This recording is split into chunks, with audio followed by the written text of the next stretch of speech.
Asmira binti Yuzaidi, 14 DUP 20F2025, pengenalan pengurusan rumah penginapan. Satu aktiviti perancangan dan pergerakan atau panduan oleh sesuatu perusahaan atau organisasi berhubung dengan segala kaedah, peraturan, juga tanggungjawab dan tugas-tugas kaki tangannya itu. Proses merancang dan memelihara persekitaran apabila individu bekerja bersama-sama dalam kumpulan, mencapai maklumat terpilih dengan berkesan. Sebagai pengurus, manusia menjalankan fungsi pengurusan dalam perancangan, mengorganisasi, pengstafan, pemimpinan dan pengawalan. Konsep pengurusan menurut Islam. Setiap kehidupan manusia memerlukan pengurusan yang baik bagi menjaga amanah Allah serta melaksanakan kewajipan serta tanggungjawab sebagai khalifah di muka bumi ini. Yang kedua, pengurusan yang bersistem dapat menjadikan manusia lebih teratur dan tersusun untuk mencapai kehidupan yang lebih sempurna. Yang ketiga, pengurusan Islam adalah berpaksikan kepada agama, malah kebijaksanaan, akal, serta pengalaman memainkan peranan penting dalam apa jua jenis pengurusan agar ia menampakkan pengurusan yang bersistematik serta teratur. Hai, Assalamualaikum. Nama saya Nur Nashrah binti Jaafar, 14 DUP 20F2027. Hari ini saya akan membentangkan tentang asas-asas pengurusan dalam Islam. 3 perkara utama yang menjadi asas dalam pengurusan Islam adalah akidah, syariah dan akhlak. Proses pengurusan Islam melibatkan 1. Perancangan, melibatkan penentuan matlamat, perancang dan strategi kerja. Kedua adalah penyelarasan, siapakah yang patut laksanakan, apakah tugas yang perlu dilaksanakan, bagaimana ia dikumpulkan dan bagaimana keputusan dibuat. Ketiga adalah kepimpinan, melibatkan penyelesaian konflik, mengarah aktiviti-aktiviti dan memilih saluran komunikasi yang paling berkesan. Dan terakhir adalah kawalan, pemantau prestasi pengajian semula hasil dengan penempatan matlamat serta tindakan penambahbaikan kepada perkara-perkara yang menyimpang atau menyalahi cara. Konsep penginapan menurut Islam iaitu tempat kediaman bagi Muslim di mana tempat mereka berlindung, menyenangkan dan dapat merehatkan diri serta bebas dari kekangan serta tekanan dari masyarakat sekeliling.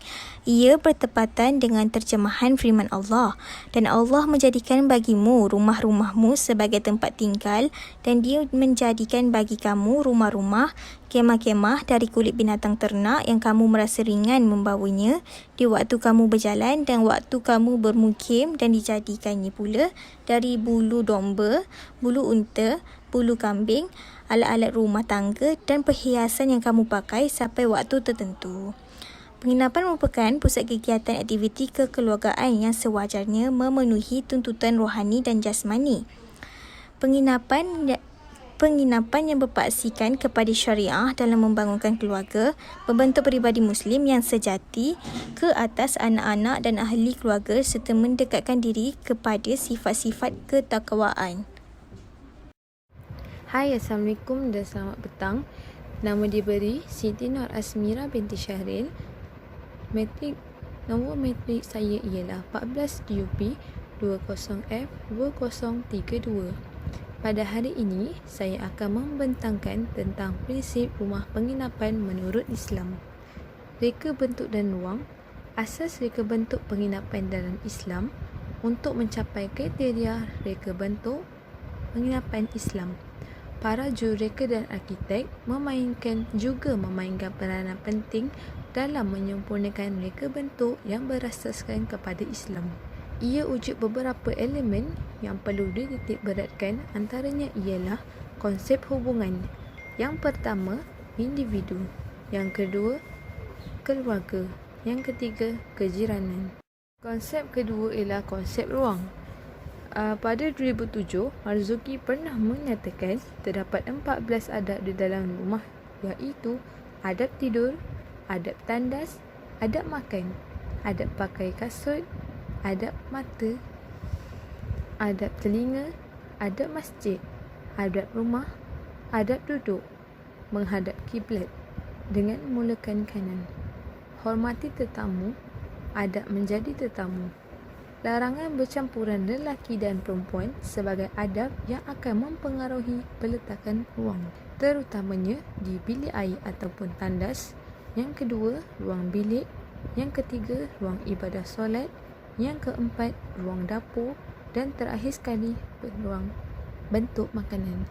Itu sahaja daripada saya. Sekian, terima kasih. Assalamualaikum. Nama saya Nur Azani binti Azri. Nombor metrik 14 DUP 20F 2014. Saya akan menerangkan tentang organisasi dan pekerja rumah penginapan. Organisasi. Islam mempunyai asas dan peraturannya yang tersendiri dalam melantik pemimpin. Terdapat 3 faktor pemimpin.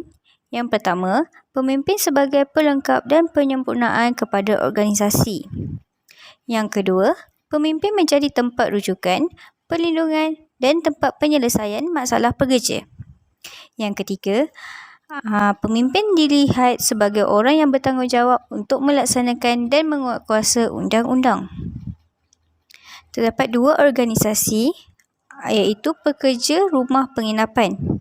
Para pekerja hotel atau rumah penginapan perlu menjaga etika bertugas, mengawal pergaulan antara lelaki dan perempuan yang bukan muhrim, menjaga personaliti diri dari sudut kerampilan pemakaian dan melandaskan syarak dengan menutup aurat bagi pekerja wanita.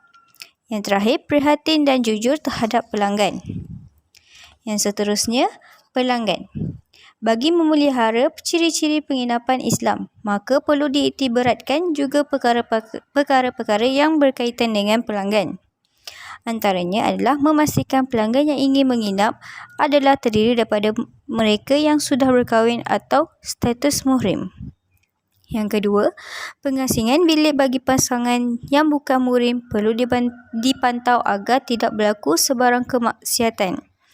Oleh yang demikian, perlu diwujudkan jawatan kuasa khusus dalam organisasi seperti penasihat majlis syariah atau lantikan pegawai agama Islam yang bertauliah. Yang terakhir, menyekat aktiviti terlarang di kalangan pelanggan atau menyediakan pamflet, risalah, papan tanda pengharaman minuman arak dan makanan tidak halal. Itu sahaja daripada saya. Terima kasih.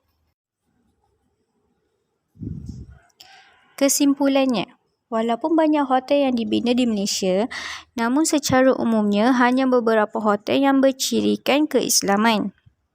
Dalam hal ini, hotel-hotel yang dibina pada hari ini perlu menggunakan perkhidmatan penambahan permintaan daripada dalam atau negara luar, sekaligus memberi kepuasan dan keselesaan kepada pengguna